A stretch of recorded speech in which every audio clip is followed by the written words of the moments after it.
Buenos días, mi nombre es Pablo López Sáenz Muñoz, soy residente de primer año de dermatología en el Hospital Universitario Puerta del Mar y hoy voy a dar una sesión clínica sobre enfermedades vesículo-ampollosas no autoinmunes ni hereditarias, un poco cajón desastre de enfermedades ampollosas que no hayamos visto durante el mes de estas sesiones que han dado mis compañeros.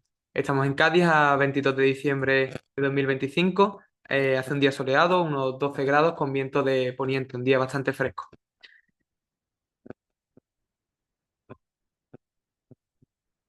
Me gustaría empezar con este esquema que del Bolonia, en el que se aborda al paciente con ampollas blandas, sobre todo en zonas distal de extremidades inferiores, que son las más frecuentes. Cuando estas se localizan en puntos de fricción exclusivamente, podemos encontrarnos hasta las ampollas por fricción, aunque también podría ser una epidermolisis ampollosa simple en la variante localizada que se denomina de Weber-Cocken. Si estas ampollas se localizan en zonas de quemadura o injertos, si el intervalo de tiempo es correcto y afecta solo a la piel lesionada por estas quemaduras, podríamos estar ante ampollas tardías post quemadura. Si el paciente tiene antecedentes de coma y las lesiones son en zona de presión, estaríamos ante ampollas del coma. Y si el paciente presenta esas observaciones agudas de un edema crónico que se resuelven con el tratamiento de la causa de este edema, podríamos encontrarnos ante ampollas del edema. Si ninguna de estas condiciones se cumplen y tenemos el antecedente de una picadura de un insecto, pues podríamos estar ante una reacción ampollosa de picadura de insecto. Si el cultivo del líquido es positivo, podríamos encontrarnos ante un impétigo ampolloso. Si la inmunofluorescencia es compatible, estaríamos ante un pemfigoide ampolloso localizado o una epidermolisis ampollosa adquirida. Si se recoge en los antecedentes del paciente la exposición a fármacos, estaríamos ante una posible reacción ampollosa a fármacos. Y por último, si la clínica es compatible y pacientes diabéticos, podríamos encontrarnos ante una enfermedad ampollosa diabética, que es la primera que voy a comentar, también conocida como Bulliosis diabeticorum. Es una entidad rara asociada a la diabetes mellitus, sobre todo ante pacientes de larga evolución, con mal control glucémico y presencia de neuropatía de base. Tiene una incidencia anual de en torno al 0,16% de los pacientes. Se puede presentar en todo rango de edades, aunque la media es de 55 años, y predomina en hombres frente a mujeres con una relación 2:1. La patogenia es desconocida, se cree que participan traumatismos menores que los pacientes no perciben y la propia microangiopatía de la diabetes. Lo que se sabe es que no es de origen infeccioso, ya que el cultivo del líquido de las ampollas es estéril. La clínica se caracteriza por la aparición súbita y espontánea. Los pacientes refieren de la noche a la mañana de la aparición de las lesiones de vesículas y ampollas sobre piel no inflamada. Esto es muy importante, que la base de la piel no debe estar inflamada para reconocerla. Se suele localizar en zonas distales de extremidades, sobre todo de miembros inferiores, más frecuente que de miembros superiores, aunque también es posible. Lo que es raro es localizarlas en tronco. Las ampollas son a tensión, variable en tamaño, desde medio centímetro a varios centímetros, como vemos en la imagen en el maleolo interno del pie izquierdo de este paciente, y el líquido claro al cultivo suele ser estéril. En la anatomía patológica encontraremos ampollas subepidérmicas, ya vemos que las ampollas son a tensión, aunque a veces se podrá localizar la lesión a nivel intraepidérmico, lo que representaría lesiones más antiguas que ya se encuentran en fase de reepitelización. La inmunofluorescencia, por definición, debe ser negativa y en el diagnóstico diferencial incluimos la porfiria cutánea tarda, en la que las ampollas son más pequeñas y predominan en miembros superiores, las erupciones farmacológicas fijas, en la que la piel debajo de la ampolla está inflamada, tiene una base inflamatoria, a diferencia de las ampollas de la diabetes que hemos visto. El pemfigoide ampolloso localizado y la epidermolisis ampollosa adquirida, en el cual la inmunofluorescencia directa sería positiva y el estudio histológico sería distinto, y una celulitis ampollosa en el que el paciente describiría dolor en la lesión y también se observaría calor y eritema a la exploración física. El tratamiento de la enfermedad ampollosa diabética cursa en la mayoría de los casos con resolución espontánea, en torno a 2 o 6 semanas, y se puede realizar también una aspiración de las ampollas y el uso de antisépticos y antibióticos tópicos para evitar la sobreinfección de las lesiones. Pasamos a las ampollas del coma, que se desarrollan a las 48-72 horas de la instauración del coma, sobre todo en puntos de presión. Clásicamente se ha descrito en pacientes en coma por sobredosis de barbitúrico, Holten en 1952 describió una gran serie de 501 pacientes, aunque actualmente también se ha descrito en intoxicaciones por otros fármacos como opiáceos, infecciones en el caso de encefalitis vírica, trastornos metabólicos como hipoglucemia, incluso en accidentes cerebrovasculares. También se han desarrollado estas ampollas en pacientes en cirugías prolongadas con anestesia general, así como pacientes no comatosos, pacientes que presentaran patologías neurológicas severas o inmovilización prolongada por cualquier motivo. En la patogenia influye tanto la presión como la fricción de la piel, que provoca una isquemia local de los tejidos, pero en los pacientes que desarrollan estas ampollas en coma inducidos por intoxicaciones farmacológicas, se puede observar la necrosis de las glándulas endocrinas que nos apoyaría en el diagnóstico. La clínica cursa a las 24 horas comienza con unas placas eritematosas que al principio son blanqueables, que se tornan en unas placas violáceas para las 48 o 72 horas desarrollarse las ampollas de contenido seroso y posteriormente el desarrollo de erosión. Estas ampollas se desarrollan sobre las zonas de máxima presión durante la inmovilización y desaparecen espontáneamente a la semana o a los 15 días. En algunos pacientes pueden persistir lesiones, cicatrices residuales. En las imágenes inferiores vemos el desarrollo de ampollas, sobre todo en dorso de manos y nudillos, así como en palmas de manos de pacientes que han estado inmovilizados por algún tipo de coma. Aquí vemos también lesiones en dorso de las manos, en los nudillos de este paciente y en la rodilla, en un paciente que estuvo en coma por una sobredosificación de barbitúrico.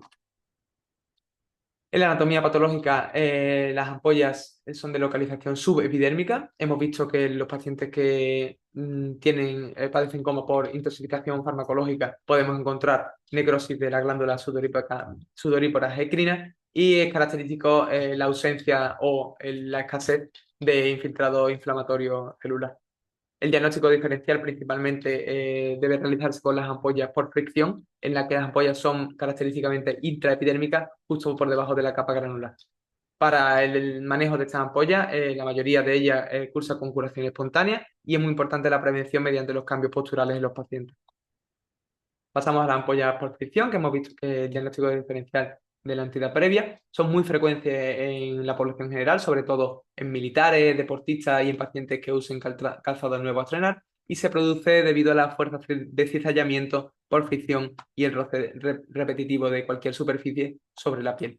Los factores predisponentes principalmente son la piel húmeda, sudorosa, calurosa o un calzado mal ajustado. Por eso es muy típico, por ejemplo, en militares con botas que cumplen todo este tipo de condiciones y se desarrollan sobre todo en zonas con un estrato córneo grueso, como pueden ser las palmas o sea, las plantas y los talones de los pies, así como las palmas y dedos de las manos. Se inicia con una mácula eritematosa en la zona de roce que posteriormente se produce la formación de estas ampollas de contenido seroso o serosanguinoliento y el paciente describe una sensación quemante y dolorosa. En la anatomía patológica, las ampollas son intraepidérmicas, que se produce por necrosis de los queratinocitos ante estas fuerzas de cizallamiento, habitualmente en el estrato espinoso, inmediatamente inferior a la capa granulosa. Las capas más profundas de la epidérmica suelen ser respetadas y son totalmente normales en la anatomía patológica y se puede hallar un escaso infiltrado inflamatorio perivascular a nivel de la dermis superficial. El diagnóstico diferencial debe realizarse principalmente con la variante localizada de la epidermolisis ampollosa simple, una enfermedad genética que en la variante localizada se denomina de Weber-Cockayne, en la cual se desarrolla una respuesta exagerada a cualquier tipo de fricción y, a diferencia de las ampollas por fricción, las ampollas son subepidérmicas. El tratamiento de las ampollas por fricción básicamente es el drenaje a través de una pequeña ventana superior que se puede realizar mediante una incisión con bisturí para evitar la acumulación de líquido y el uso de apósitos hidrocoloides. Pasamos a las reacciones ampollosas a picaduras, que es una manifestación bastante frecuente de picaduras de insectos, sobre todo en miembros inferiores, y más frecuente y más grave en niños, ya que los adultos se sensibilizan con las exposiciones repetidas a estas picaduras. Los pacientes es muy frecuente que no recuerden haber sido picados por ningún insecto, lo que nos dificulta el diagnóstico, y en pacientes con linfemia linfática crónica y otro tipo de neoplasias hematológicas malignas se producen reacciones exageradas a picaduras, que puede ser una dermatosis paraneoplásica que preceda al diagnóstico de la neoplasia en torno al 20% de los pacientes. En la patogenia influyen tanto la inmunidad humoral a través de la IgE y celular, reacciones de hipersensibilidad tardía tipo 4, y las picaduras iniciales, como hemos visto, no producen grandes lesiones, pero a través de la sensibilización en repetidas picaduras a lo largo de semanas, se producen ampollas con las picaduras posteriores. En adultos, como hemos visto ante exposiciones repetidas, se puede producir la desensibilización del paciente. Estas ampollas pueden desarrollarse en el centro de una pápula en la que localizaríamos la picadura o aisladas como vesículo-ampollas blandas, y es frecuente que sean las pulgas y chinches las picaduras que más frecuentemente causen este tipo de ampollas. En la anatomía patológica encontraríamos un infiltrado linfocítico superficial y perivascular con abundantes eosinófilos y ampollas espongiformes intraepidérmicas. Con el tiempo, pues, se produciría la confluencia de la vesícula para formar verdaderas ampollas subepidérmicas. El diagnóstico diferencial se debe establecer con el pemfigoide ampolloso, en la que la inmunofluorescencia es muy importante, con la dermatosis ampollosa por IgA lineal y con la dermatitis alérgica por contacto. El tratamiento se basa en el drenaje de las lesiones, así como el uso de corticoides tópicos y antihistamínicos orales en los pacientes que refieran un prurito, y en los casos más graves podrían recurrirse a ciclos cortos de corticoides orales. Eso sí, es frecuente la recidiva de las lesiones cuando se reduce la dosis. Las ampollas tardías post-quemadura es una reacción frecuente de la piel que se produce semanas o meses tras quemaduras, sobre todo quemaduras térmicas que afectan a más del 30% del área corporal, y se producen por una fragilidad de la unión dermoepidérmica inmadura posterior a esta quemadura. Se pueden desarrollar en torno al día 20 y 55 post-quemadura, aunque el promedio es el día 37, y es muy importante reconocer que no se desarrollan sobre piel no afectada, solo se desarrolla sobre la piel que previamente ha sufrido la quemadura.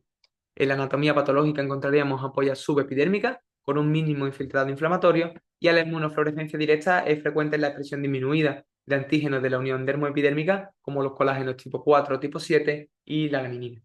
El tratamiento se basa en el uso de antibióticos tópicos para prevenir la sobreinfección, así como vendaje y compresión local. Pasamos a las ampollas del edema, que se desarrollan por exacerbación aguda de un edema crónico, y la formación de la ampolla depende más de la velocidad de instauración del edema que de la cuantía del mismo. Es más frecuente en zonas de declive de miembros inferiores, sobre todo dorso de piel y tobillo, y la clínica se caracteriza por ampollas a tensión, con una piel circundante edematosa, en la que el contenido de la ampolla es un líquido claro, aunque puede ser sanguinoliento, y por lo general los pacientes no aquejan ningún tipo de síntomas, suele ser asintomático. Si el paciente se encuentra en una sarca, es posible que las ampollas sean generalizadas y no solo se localicen en miembros inferiores. Y en la anatomía patológica encontraremos una espongiosis epidérmica con una dermis edematosa.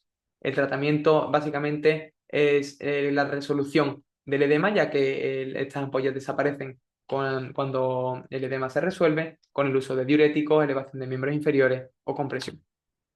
Y esta es la bibliografía que he usado para la sesión de hoy. Muchas gracias por vuestra atención y vuestro interés.